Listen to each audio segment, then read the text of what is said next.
Hello everyone, हम class 6 इतिहास NCERT को स्टडी कर रहे हैं। ये जो बुक है क्लास 6 इतिहास की, वो आपको प्राचीन इतिहास के बारे में जानकारी देती है। आज के इस वीडियो में हम इस बुक का चैप्टर नंबर 8, जिसका टाइटल है अशोक, एक अनोखा सम्राट जिसने युद्ध का त्याग किया, इसके बारे में डिस्कस करेंगे। मतलब सिंपल लैंग्वेज में अगर हम समझे तो मौर्य वंश को हम यहाँ पर समझने की कोशिश करेंगे, जिसने मगध साम्राज्य के ऊपर राज्य किया था।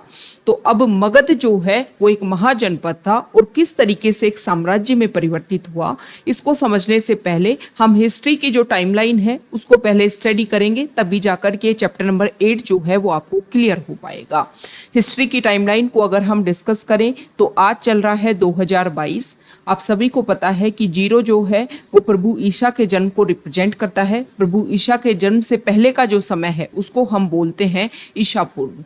हमारे इतिहास की शुरुआती समय है पाषाण काल, और हमने इस बुक के चैप्टर नंबर 2 और 3 में पाषाण काल के बारे में भी स्टडी किया है। पाषाण काल में हमने पढ़ा पुरा पाषाण काल, मध्य पाषाण काल एंड नवपाषाण काल। नवपाषाण काल के बाद में हमने स्टडी किया सिंधु घाटी सभ्यता के बारे में। सिंधु घाटी सभ्यता का जब डिक्लाइन होता है तो उसके बाद में वैदिक सभ्यता जो है उसका विकास होता है। वैदिक सभ्यता में हमने डिस्कस किया ऋग्वैदिक काल के बारे में, उत्तर वैदिक काल के बारे में, और उत्तर वैदिक काल के समय में ही जो जनपद व्यवस्था थी उनमें से कुछ जनपद जो है वो आपस में संगठित होकर के महाजनपद के रूप में परिवर्तित हो गई। तो यहाँ पर महाजनपद काल जो है उसके बारे में हमने लास्ट चैप्टर में डिस्कस किया था। अब महाजनपद काल जिस समय चल रहा था उसी समय हमने ये देखा कि जो वर्ण व्यवस्था है समाज में वो इतनी कठोर होती जा रही थी कि दोबारा से समानता को स्थापित करने के लिए और एक ऐसा धर्म, एक ऐसे विचार एस्टेब्लिश हो सके ताकि सारा समाज जो है वो एक समानता के रूप में एग्जिस्टेंस में आ सके। इसीलिए महाजनपद काल के समय में कुछ नए विचार जो हैं वो सामने आए, जिनको हम बौद्ध धर्म और जैन धर्म के रूप में मानते हैं। अब ये जो महाजनपद काल था इसमें हमने देखा कि 16 महाजनपद थे कंप्लीट हमारा भारतीय उपमहाद्वीप था उसमें, जिसमें से जो मगध साम्राज्य है वो बहुत ज़्यादा विकसित होता है। और इसके बारे में हमने लास्ट चैप्टर में डिस्कस भी किया था कि मगध साम्राज्य का विकसित होने का मेन रीजन ये था कि एक तो 1000 BC के टाइम में जो है वो लोहे का आविष्कार हो गया था। और ये जो मगध वाला रीजन था यहाँ पर अगर हम देखें तो लोहे के काफ़ी ज़्यादा भंडार हैं। उन लोहे का यूज़ करके यहाँ पर काफ़ी ज़्यादा उसका यूज़ किया गया, एक तो युद्ध के हथियार बनाने में, दूसरा कृषि के जो यंत्र हैं, कृषि के जो उपकरण हैं उनको बनाने में। दूसरा अगर हम देखें तो मगध जो है यहाँ पर अगर हम मैप में व्यू करें मगध को तो आपको देखने पर पता चलेगा कि मगध जो है वहाँ पर बहुत सारी रिवर फ्लो होती हैं। यहाँ पर ये वाला रीजन है जो प्रेजेंट टाइम में अभी हमारा जो बिहार वाला रीजन है उस वाले रीजन में इसकी कैपिटल थी जिसको पाटलिपुत्र के नाम से जानते थे, और अभी प्रेजेंट टाइम में जिसको पटना के नाम से जानते हैं। तो स्टार्टिंग में ये यहाँ पर मगध जो था वो महाजनपद के रूप में था, लेकिन समय के साथ में उसने अपना बहुत ज़्यादा विस्तार किया और वो एक साम्राज्य के रूप में स्थापित हो गया।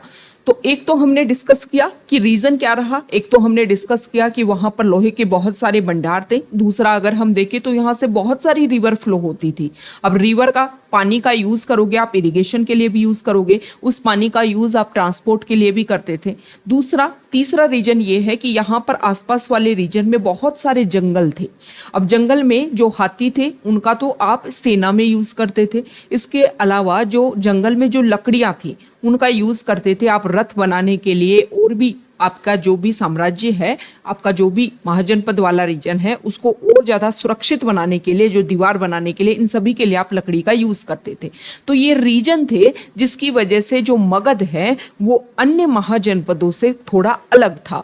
और इसी का एक रीजन रहा कि यहाँ पर जो है उस समय के साथ में अलग अलग डायनेस्टी स्थापित हुई। और जो मौर्य वंश के बारे में हमने जो डिस्कस कर रहे हैं, मौर्य वंश को यहाँ पर स्थापित किया चंद्रगुप्त मौर्य ने चाणक्य की सहायता से।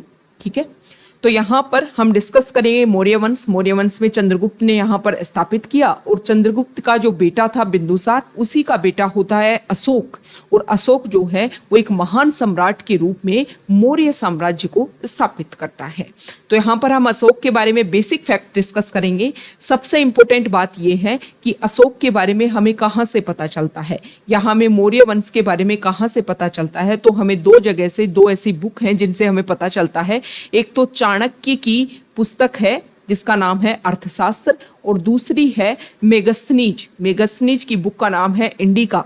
इससे हमें अशोक के बारे में बहुत सारी बेसिक फैक्ट्स पता चलती हैं कि अशोक के समय में जो साम्राज्य जो था वो किस तरीके से स्थापित था।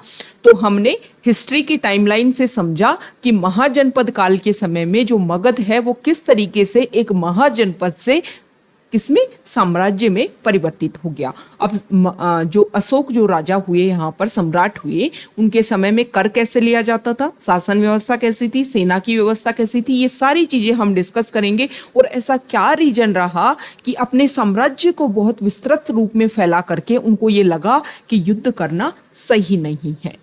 तो सबसे पहले यहाँ पर बोला गया है, एक इंपॉर्टेंट वर्ड है वंश। वंश क्या होता है कि जब एक ही परिवार के कई सदस्य एक के बाद एक राजा बनते हैं तो उन्हें वंश कहा जाता है। ओके, तो मौर्य वंश में 3 महत्वपूर्ण राजा हुए। चंद्रगुप्त, जिन्होंने मौर्य वंश को स्थापित किया, नंद वंश को यहां से हटा करके, उनका बेटा बिंदुसार, और बिंदुसार का पुत्र था अशोक। ठीक है, अब यहाँ पर अगर हम बात करें तो सबसे इंपॉर्टेंट बात यह है कि जो चंद्रगुप्त मौर्य है, उन्होंने यहाँ पर नंद वंश की स्थापना जो है, मौर्य वंश की जो स्थापना है वो लगभग 2300 साल पहले की थी। 2300 साल पहले मतलब अभी 2022 चल रहा है, मतलब 2000 साल जो है वो आप इसको मान सकते हो। और ईसा पूर्व में अगर हम देखें तो लगभग 300 साल, 300 ईसा पूर्व। तो इस तरीके से जो 2300 जो है वो साल कंप्लीट होते हैं, मतलब 300 ईसा पूर्व जो है वो यहाँ पर चंद्रगुप्त मौर्य ने मौर्य वंश की स्थापना की थी। यहाँ पर अगर हम बात करें तो देखो, ये यहाँ पर इस मैप में जो भी मगध साम्राज्य जो था वो किस तरीके से विस्तारवादी था। तो यहाँ पर अगर हम पश्चिम में सबसे पहले देखें तो ये वाला जो रीजन है, मतलब अफगानिस्तान तक फैला हुआ था मौर्य साम्राज्य। दक्षिण में अगर हम देखें तो ब्रह्मगिरी वाला रीजन, मतलब कावेरी जो रिवर फ्लो होती है वहां तक। यहाँ पर अगर हम देखें ईस्टर्न पार्ट पर, तो यहाँ पर जो आसाम वाला जो रीजन है वहां तक फैला हुआ था। तो इतने बड़े क्षेत्र में जो मगध साम्राज्य है उसने अपने आप को एस्टेब्लिश किया था। अब यहाँ पर जो ये रेड डॉट आपको दिख रहे हैं, यहाँ पर जो अशोक जो राजा हुआ, उसने जब उनको लगा कि मुझे युद्ध नहीं करना चाहिए था, उसके बाद में उन्होंने जगह जगह पर कुछ अभिलेख लिखवाए। तो ये जो रेड डॉट वाली जो जगह आपको दिख रही है, यहाँ पर अशोक के हमें अभिलेख मिले हैं। और जो ब्लैक डॉट वाली जो सिटी जो एरिया दिख रहे हैं, जैसे कि यहाँ पर पाटलिपुत्र ये कैपिटल थी, ये उज्जैन, और यहाँ पर हम देखेंगे तक्षशिला जहाँ पर विश्वविद्यालय भी थी। तो ये कुछ इंपोर्टेंट सेंटर थे मौर्य साम्राज्य के समय में। तो देखो, जो मौर्य साम्राज्य था उसमें बहुत से नगर थे। इसमें साम्राज्य की राजधानी पाटलिपुत्र, उज्जैन और तक्षशिला जैसे नगर थे। तक्षशिला उत्तर पश्चिम और मध्य एशिया के लिए आने जाने का मार्ग था। मतलब यहाँ से अगर कोई पर्सन यहाँ पर अगर मध्य एशिया तक जाना है तो तक्षशिला वाला जो रीजन है उसको पार करके वो जाता था। और दूसरी तरफ अगर हम बात करें उज्जैन की, तो उज्जैन से उत्तरी भारत से अगर दक्षिणी भारत में किसी को जाना होता था तो उसका रास्ता पड़ता था उज्जैन से। शायद नगरों में व्यापारी, सरकारी अधिकारी और शिल्पकार रहा करते थे। ये जो हमने नगर देखे ना, तक्षशिला, उज्जैन, पाटलिपुत्र, तो यहाँ पर बोलते हैं कि शायद व्यापारी, सरकारी अधिकारी और शिल्पकार यहाँ पर रहा करते होंगे। ये जो रेड डॉट है जो हमने इस मैप में देखे, ये जिन जगहों पर अशोक के शिलालेख मिले हैं उन्हें लाल बिंदुओं से दिखाया गया है। ये सारे इलाके साम्राज्य के भीतर थे। उन देशों के नाम बताओ जहां अशोक के अभिलेख मिले हैं। भारत के कौन कौन से राज्य मौर्य साम्राज्य से बाहर थे। ओके, तो यहाँ पर देखने को मिल रहा है कि कौन कौन से जो राज्य है वो मौर्य साम्राज्य से बाहर थे। अगर हम भारत के मैप को अभी अगर प्रेजेंट टाइम के भारत के मैप को देखें तो कौन सा एरिया आपको लगता है कि ये मौर्य साम्राज्य से बाहर था। तो यहाँ पर कावेरी नदी के दक्षिण वाला पार्ट, यहाँ पर जो हमारा नॉर्थ ईस्ट वाला जो पार्ट है वो मौर्य साम्राज्य से बाहर था। और लगभग कंप्लीट एरिया जो है वो मौर्य साम्राज्य के अंडर था। अब यहाँ पर अगर हम बात करें तो साम्राज्य के बहुत बड़े क्षेत्रों में किसान और पशुपालक, देखो जब कोई भी साम्राज्य होता है तो वहाँ पर हर कैटेगरी के लोग रहते हैं। वहाँ व्यापारी भी रहेंगे, वहाँ किसान भी रहेंगे, वहाँ पशुपालक भी रहेंगे, वहाँ सभी रहेंगे। तो यहाँ पर हर किसी का कुछ ना कुछ काम था। जैसे कि किसान और पशुपालक जो लोग थे वो ज़्यादातर गाँव में बसे हुए थे। मध्य भारत जैसा वाला जो एरिया था, मतलब ये वाला रीजन अगर हम देखें तो यहाँ पर बहुत सारे जंगल थे इस वाले रीजन में, मध्य भारत में। और यहाँ पर जो लोग रहते थे वो फल फूल का संग्रहण करते थे, जानवरों का शिकार करके अपनी जीविका चलाते थे। साम्राज्य के अलग अलग इलाकों में लोग अलग अलग भिन्न भिन्न जो भाषाएं बोलते थे। वे लोग शायद अलग अलग प्रकार का भोजन भी करते होंगे और यहाँ अलग अलग तरह की किस्म की पोशाक भी पहनते थे। मतलब इतना बड़ा साम्राज्य है तो उसमें विविधता तो होगी। आज अपने प्रेजेंट टाइम के भारत से आप कंपैरिजन कर लो, भारत जो है उसमें आप देखो कि कितनी विविधता आपको देखने को मिलती है। तो उस समय भी मौर्य साम्राज्य में भी विभिन्नता होगी, क्योंकि पाटलिपुत्र में राजा रह रहा है, उसको डायरेक्टली सभी लोगों से कांटेक्ट करना जो है वो पॉसिबल नहीं है। आप प्रेजेंट टाइम में भी देखोगे तो प्रेजेंट टाइम में भी नहीं है। हमारे इंडिया में आज भी केंद्र में सरकार है और फिर राज्यों में सरकार, ये बनाने का मेन रीजन यही था कि वहाँ के जो लोग हैं उनकी समस्याओं को अगर हमें डायरेक्टली समझना है तो वो हम कब समझ पाएंगे? वो हम समझ पाएंगे जब वहाँ की सरकार, वहाँ के लोकल लोग जो हैं वो सरकार में आएंगे और वो लोगों की समस्याओं को डायरेक्ट रिप्रेजेंट कर पाएंगे। यही रीजन रहा कि हमने जो है वो केंद्र सरकार और जो राज्य सरकार वाली व्यवस्था को हमने अपनाया। अब यहाँ पर बताया गया है कि कुछ राज्य थे और मगध जो है वो साम्राज्य बन गया। तो दोनों में क्या डिफरेंट था? देखो, राज्य जो है वो छोटी जगह में होते थे, मतलब छोटे से एरिया में, तो डायरेक्टली वहां पर राजा को गवर्न करने के लिए ज्यादा संसाधनों की जरूरत नहीं होती थी। लेकिन अगर हम मौर्य साम्राज्य को देखें, यहाँ पर अगर हम देखें तो इतने बड़े एरिया को गवर्न करने के लिए आपको ज्यादा संसाधनों की जरूरत होती होगी, रक्षा के लिए बड़ी सेनाओं की जरूरत होती होगी। तो ये रीजन था। और फिर अगर आपको ज्यादा संसाधनों की जरूरत है, बड़ी सेना की जरूरत है, तो आपको ज्यादा कर भी इकट्ठा करना होगा। और फिर उस इतने बड़े कर को इकट्ठा करने के लिए हर एरिया से कर को आपको इकट्ठा करना है, टैक्स आपको कलेक्ट करना है, तो आपको ज्यादा अधिकारियों की भी जरूरत पड़ेगी। तो ये रीजन था, यहाँ पर बता रखे हैं कि दोनों में डिफरेंस क्या है। तो इन पॉइंट्स के ऊपर दोनों में डिफरेंस होता है। अब साम्राज्य जो है उसका प्रशासन, मतलब मगध का जो प्रशासन है वो कैसा था? मगध के प्रशासन की अगर हम बात करें तो साम्राज्य बहुत बड़ा था। डायरेक्टली राजा जो है वो हर एरिया को गवर्न नहीं कर सकता था, इसलिए राजा क्या करता था, अलग अलग एरिया के लिए अलग अलग गवर्नर अपॉइंट करता था। ज्यादातर क्या होता था कि जो भी राजा के जो राजकुमार होते थे उनको अलग अलग एरिया दे करके उस एरिया का एक तरीके से रिप्रेजेंटेटिव बना दिया जाता था। ठीक है। पाटलिपुत्र और उसके आसपास वाले इलाकों पे राजा जो है, सम्राट जो है, वो सीधा नियंत्रण रखता था। इस इलाके के गांवों, शहरों के किसानों, पशुपालकों, शिल्पकारों और व्यापारियों से कर इकट्ठा करने के लिए राजा अधिकारियों की नियुक्ति करता था। जो राजा के आदेशों का पालन नहीं करते थे उनको पनिशमेंट मिलता था, उनको सजा मिलती थी। इनमें से कई अधिकारियों को वेतन भी दिया जाता था। इसके अलावा संदेश वाहक भी होते थे जो एक जगह की बात दूसरी जगह पहुंचाते थे। दूसरा अगर हम देखें तो राजा के जासूस अधिकारी भी हुआ करते थे जो कार्यकलाप पर नजर रखते थे। मतलब अधिकारी जो है, अधिकारियों को रिप्रेजेंट कर दिया अलग अलग एरिया के लिए, लेकिन उन पर भी नजर रखने के लिए जासूस होते थे कि वो ढंग से काम कर रहे हैं या नहीं कर रहे हैं। इन सब के ऊपर सम्राट होता था जो राज परिवार एवं वरिष्ठ मंत्रियों की सहायता से सब पर नियंत्रण रखता था। मौर्य साम्राज्य के भीतर कई छोटे क्षेत्र या प्रांत थे। इन पर तक्षशिला, उज्जैन जैसे प्रांतीय राजधानियों से शासन स्थापित किया जाता था। कुछ हद तक पाटलिपुत्र से इन क्षेत्रों पर नियंत्रण रखा जाता और अक्सर राजकुमारों को वहां का गवर्नर बनाकर भेजा जाता। ऐसा माना जाता है इन स्थानों पर स्थानीय परंपराओं और नियमों को ही माना जाता हो, मतलब उस एरिया में जो परंपराएं हैं उसी को फॉलो किया जाता होगा। अब ये जो केंद्र थे, मेन केंद्र थे मौर्य साम्राज्य के टाइम में, उनके बीच में जो है वो विस्तृत क्षेत्र थे। जैसे कि अगर हम इस मैप को देखें, यहाँ देखिए मैप को देखें तो मेन आपको सेंटर दिखेंगे, पाटलिपुत्र हो गया, उज्जैन हो गया, तक्षशिला हो गया। अब इसके बीच में जो जगह थी वहां पर ज्यादातर जो यहाँ के संसाधन थे, जैसे कि यहाँ के जंगल थे, जैसे कि यहाँ की नदियां थी, इन्हीं के ऊपर जो है वो एक तरीके से अधिकार किया जाता था। इसका मेन रीजन क्या था? सिर्फ मार्गों और नदियों पर नियंत्रण रखते थे बीच वाले एरिया पर, ताकि जो है उनको एक जगह से दूसरी जगह आने में कोई भी परेशानी ना हो।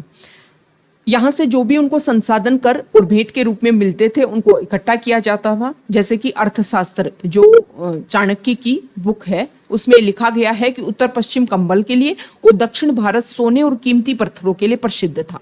मतलब इस साम्राज्य में अलग अलग जगह से जो चीजें हैं वो इकट्ठे की जाती थी, संसाधन नजराने के रूप में इकट्ठे किए जाते थे। नजराना क्या होता है?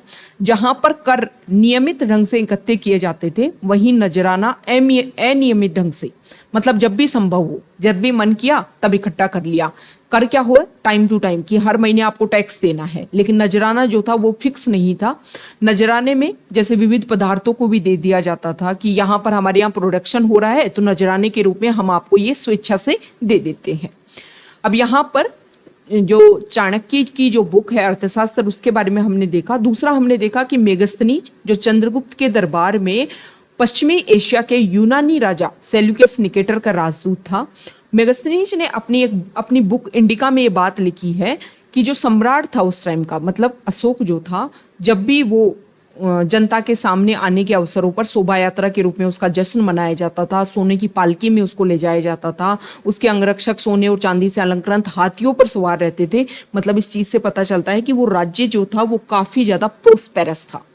कुछ अंगरक्षक पेड़ों को लेकर के चलते, पेड़ों पर जो तोते हैं, प्रशिक्षित तोते रहते थे, जो सम्राट के सिर के चारों ओर चक्कर लगाते रहते थे।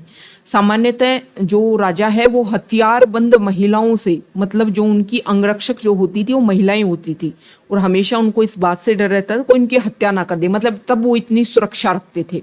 जब भी वो खाना खाते थे तो उससे पहले जो है उनका खास नौकर जो है उस खाने को चखता था ताकि उनको कोई जहर ना दे दे। और डेली, बहुत बड़ा उनका महल था, तो डेली एक कमरे में वो नहीं सोते थे, अलग अलग कमरों में वो हर रात को सोया करते थे ताकि कोई भी जो है उनके ऊपर अटैक ना कर सके। मतलब प्राइवेसी जो है उसको काफी ज्यादा मेंटेन किया जाता था। तो राजा जो है उनके लिए काफी ज्यादा इंपॉर्टेंट था। यहाँ पर यह भी पता चलता है कि चंद्रगुप्त मौर्य जो है उनको चाणक्य ने एक तरीके से बहुत ज्यादा, मतलब उनको अगर हम बात करें तो टाइम टू टाइम उनको जहर देने की एक प्रैक्टिस उनकी बॉडी को करवाई ताकि जो है वो जहर लेने के अभ्यस्त हो जाए। तो गलती से भी अगर कोई या कोई शत्रु जो है उनको जहर दे तो उनकी बॉडी पर कोई इफेक्ट देखने को ना मिले। ये चीजें हमें शो करती हैं कि चंद्रगुप्त मौर्य को किस तरीके से एक बड़ा साम्राज्य स्थापित करने के लिए चाणक्य ने किस तरीके से तैयार किया था। यहाँ पर मेगस्थनीज की जो बुक है उसमें चंद्रगुप्त मौर्य के बारे में बताया गया है। दूसरा जो पटना है, जो पाटलिपुत्र राजधानी थी, उसके बारे में बताया गया है कि बहुत ही विशाल और खूबसूरत नगर है, विशाल प्राचीर से घिरा है, 570 बुर्ज, 64 द्वार हैं, 2 और 3 मंजिलों वाले घर हैं। घर लकड़ी और कच्ची ईंटों से बने हैं, कच्ची ईंटों से बने हैं। राजा का महल भी काठ से बना है जिसे पत्थर की नक्काशी से अलंकृत किया गया है। चारों तरफ से उद्यानों और चिड़ियों के लिए बने बसेरों से घिरा हुआ है। अब ये हमने डिस्कस कर लिया कि राज्य का प्रशासन कैसा था। कुछ सेंटर थे, बीच बीच में गांव थे, बीच बीच के जो जगह हैं वहां पर आवागमन के जो साधन है, नदियां, मार्ग, उन्हीं के ऊपर कंट्रोल रहता था।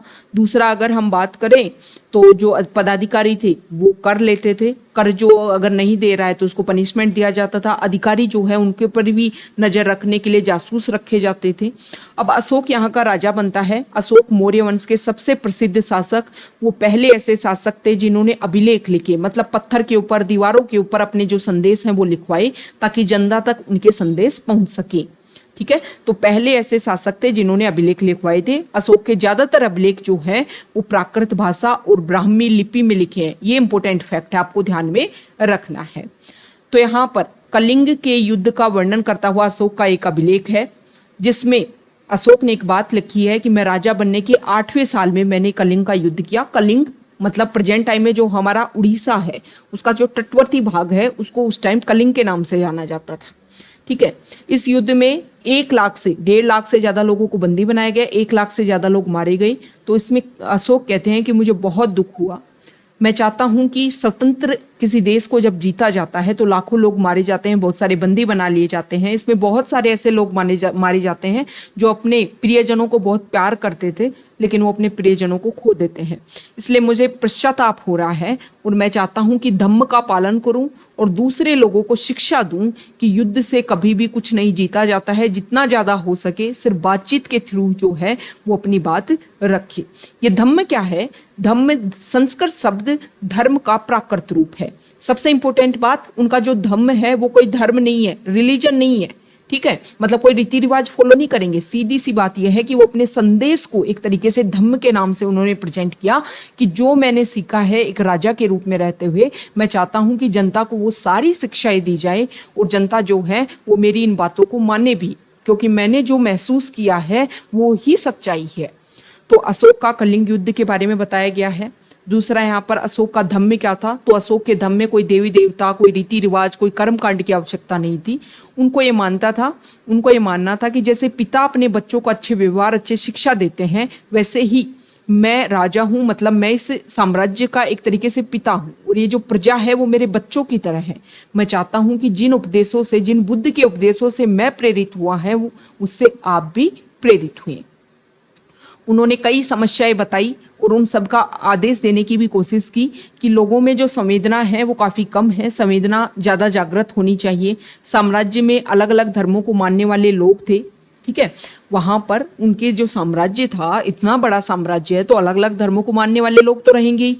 अब अलग अलग धर्मों को मानने वाले लोग तो सभी में टकराव पैदा होता था, दासों और नौकरों के साथ बुरा व्यवहार किया जाता था, परिवार पड़ोसियों में झगड़े होते थे। तो अशोक ने बोला कि इन सारी समस्याओं का निदान देना मेरा कर्तव्य है।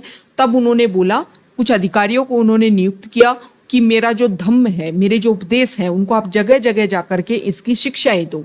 अब उनके अधिकारी जो हैं वो जगह जगह पर गए, जगह जगह पर शिलाओं और स्तंभों पर खुदवा करके उनके जो उपदेश हैं वो लिखवाए गए, ताकि राजा के जो संदेश हैं उनको लोगों को वो पढ़ करके सुनाते, लोगों को बताते कि लड़ने झगड़ने में कुछ नहीं रखा है, आराम से रहो, प्यार मोहब्बत से रहो, एक दूसरे का सम्मान करो, बड़ों का आदर करो, दया संवेदना जो है वो ज़्यादा से ज़्यादा जागृत करो। तो उनके जो अधिकारी हैं वो सीरिया, मिस्र, ग्रीस और श्रीलंका में भी उन्होंने दूत भेजे और यही रीजन है कि हमें अशोक के कुछ ऐसे अवशेष जो हैं वो अदर अदर कंट्रीज से देखने को मिलते हैं। और बौद्ध धर्म जो है वो इतना एक तरीके से पूरे वर्ल्ड में इस तरीके से जो स्प्रेड हुआ, उसमें काफ़ी इम्पोर्टेंट रोल है इनका भी। जो अशोक जो थे उन्होंने सड़कें बनवाई, कुएं खुदवाई, विश्राम गृह बनवाए और मनुष्यों और जानवरों की चिकित्सा की भी व्यवस्था की। अपने जो अशोक जो राजा थे उन्होंने अपनी प्रजा के लिए जो संदेश दिया वो इस तरीके से था, जो अभी हमने डिस्कस किया है कि बड़ों का सम्मान करना, दासों और नौकरों के साथ अच्छा व्यवहार करो, सभी जीवों पर दया करो, ब्राह्मणों और श्रमणों को दान करो। तो यहाँ पर ये अशोक के बारे में बेसिक फैक्ट्स हैं। यहाँ पर बता रखा है कि मौर्य साम्राज्य के उभरने से पहले, थोड़ा पहले, क्योंकि 2300 वर्ष पहले मौर्य साम्राज्य स्टार्ट हुआ और लगभग 2400 वर्ष पहले जो है, मतलब 400 ईसा पूर्व, चीन के जो सम्राट हैं उन्होंने चीन की दीवार बनाने की कोशिश शुरुआत कर दी। क्योंकि ये जो चीन की दीवार है वो काफ़ी लंबी है, 6400 किलोमीटर लंबी है। लगभग 2000 वर्षों तक इस दीवार का निर्माण कार्य चलता रहा, क्योंकि साम्राज्य की जो दीवारें हैं, सीमाएं जो हैं वो बदलती रही। इनका ये जो दीवार है वो इतनी चौड़ी है कि ऊपर से सड़क जितनी चौड़ी है ये जो दीवार। इस दीवार को बनाने में हजारों लोग काम करते रहे और यहाँ पर एक मेजर रीजन ये था कि नॉर्थ से जो लोग हैं, इसे बनाने का उद्देश्य उत्तरी सीमा की पशुपालक लोगों से रक्षा करना था, उत्तरी सीमा की रक्षा करना था पशुपालक लोगों से। तो ये हमने अशोक के बारे में, मौर्य साम्राज्य के बारे में बेसिक फैक्ट डिस्कस किए हैं जो हमारे लिए इम्पोर्टेंट है। कुछ महत्वपूर्ण तिथियां दे रखी हैं कि मौर्य साम्राज्य की शुरुआत कब हुई, तो 2300 साल से पहले, ये हमने चैप्टर के स्टार्टिंग में डिस्कस भी कर लिया है। तो अगर आप यहाँ तक आए हैं, वीडियो आपको अच्छा लगा है तो प्लीज़ वीडियो को लाइक कीजिए, शेयर कीजिए और चैनल को सब्सक्राइब कीजिए। Okay, thank you.